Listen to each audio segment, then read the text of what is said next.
The first interview we did in 1980, she said it was like two psychiatrists talking. We tended to go with the flow. I never asked her like about her personal life or anything like that. I always homed in on the music, and luckily I'd always been able to hear the, she'd made sure that I'd heard the things before. So I'd had Hounds of Love for about a week or two before the interview took place, so I was familiar with it, and I was able to ask her about the music, and she loved to talk about the songs. She'd go on for hours about the, she'd got in touch with Peter Reich. She was really happy about that and heard back that he liked the track.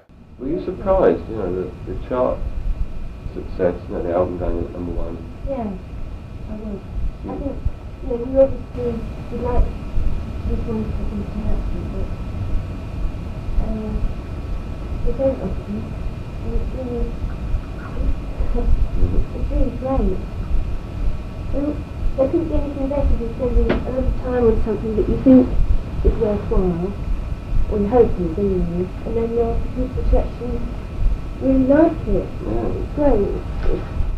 It's only interesting from a certain point of view what I actually meant when I put them together, and in the way I think other people's interpretations are how it should be.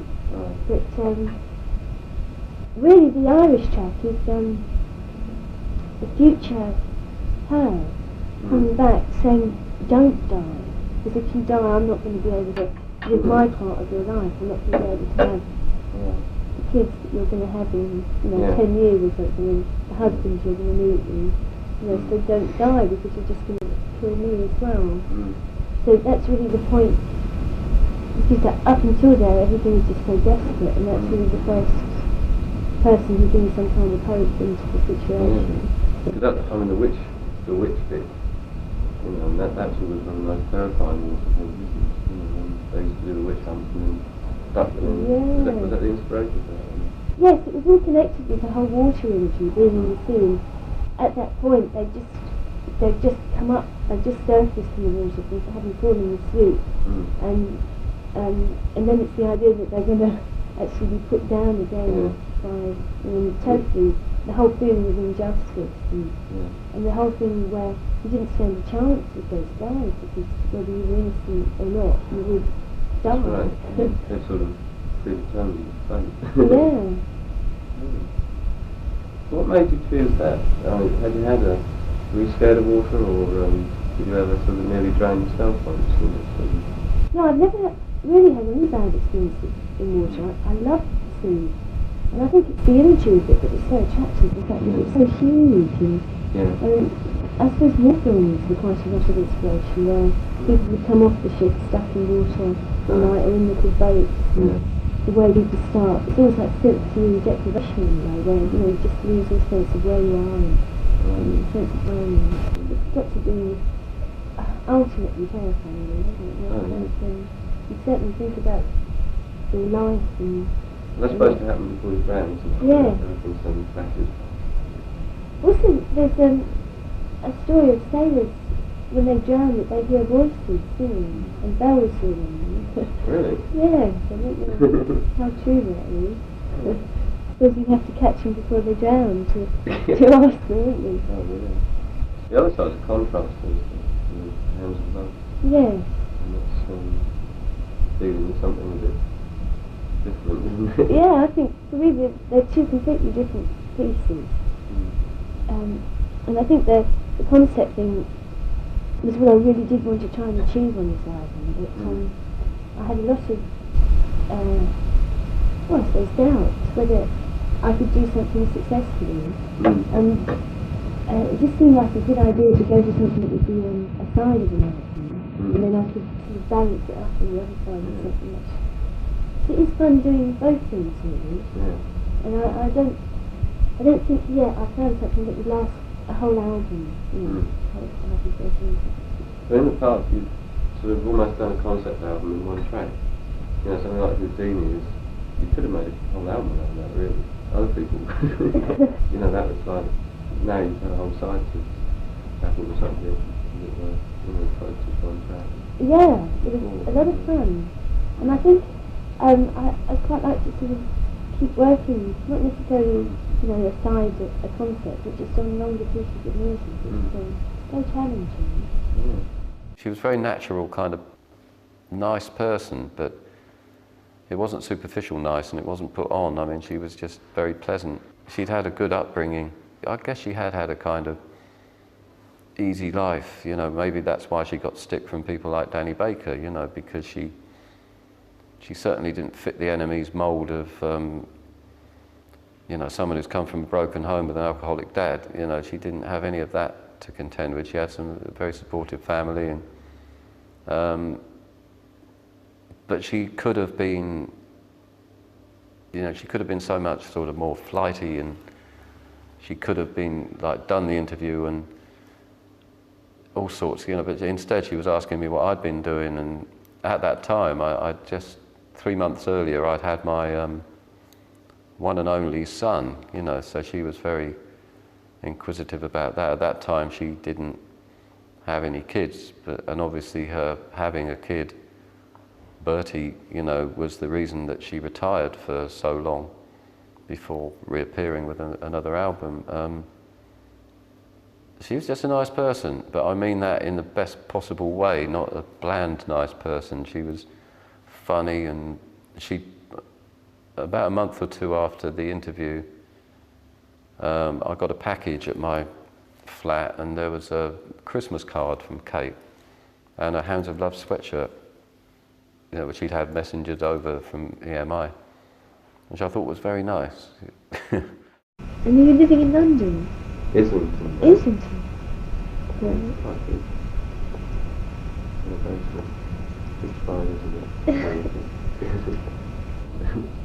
it? You must have, the way your style's changed over the albums, it's definitely getting more and more individual. You've sort of gone from just more or less singing songs with the piano, to like wave, to the massive exploration sort of thing. Have you seen changes in yourself that happen as this goes along, as a sort of reflection?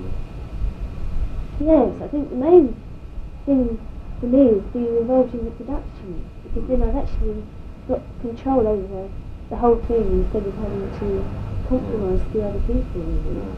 And that's brilliant, because then you can explore things that, well, a lot of the time really it seems like what you're asking is mad, and it's not until a few hours later that it begins to seem like it could work. So I think you need to be in control to actually get away with that sort of thing. Yeah, it's amazing how there's all those little touches in there that you hear after 100 listens almost. Oh, do you? The little voices and little phrases that just slide away. Because it's impossible for me to tell how how people can hear it, because I've heard it so many times. I'm never sure if they're going to hear it like all in the first time, or if it's something that keeps. Oh no, it did pop up, one in the speaker at the bottom there. Oh dear.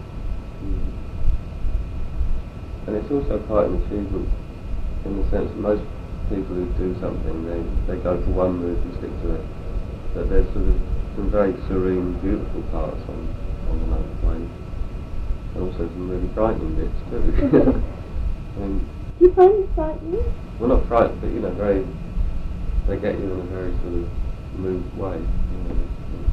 Make you think a bit. There's some bits where you just sort of lie back and very sort of lovely effect. So you're very happy to sort of instill a variety of emotions in people, I think. Yes, I think, if that's what's actually happening, again, that's just great, really. I think music is all about that. It's all about emotion and sort of trying to take people on a journey if you can. It's really, it's just great for me to hear you saying that, because I can't tell. I just hope that it's going to get people. It's just great for me to get feedback. Oh, right, yeah. Oh, we would dissect them. Yeah. In a way, she was a mass of paradoxes, in that she would dress up, she would have posters of herself, even though she'd draw the line at the more suggestive kind of one, but she would sort of be pictured in a variety of outfits which would be pinned up on bedroom walls up and down the country. But on the other hand, when I met her, she'd always been like jeans and a t-shirt kind of thing. She did kind of want to be successful in that she wanted to hear people to hear her music, but she wouldn't be dictated to. I mean, I think after we'd done the interview, they were celebrating the fact the album had gone in at #1. We had to curtail the interview because there was a room next door where all the EMI top brass were all swigging champagne, and I saw Kate working the room, and she was charming to all of them, you know. But I know that if they'd said, yeah, of course, the next single we're going to put this, and if she disagreed, she would have said, no, you're not. You know, and they probably thought, oh, Kate, you know, when you're going on the road, I'm not. And what can they say? You know, the album's at #1, they can't say anything. And she knew this, and she always asserted herself. I wouldn't have got on the wrong side of her, but then, you know, I didn't want to. You know, I didn't want to antagonise her. I didn't want to sort of start getting into that journalistic trend of the time where you try and piss off your interviewee. Well, you know, there's no point. I found being genuinely interested in what she was doing, she would open up a lot more, and a lot more would come out and be revealed about what she thought, what she did, and, you know, how all this came about.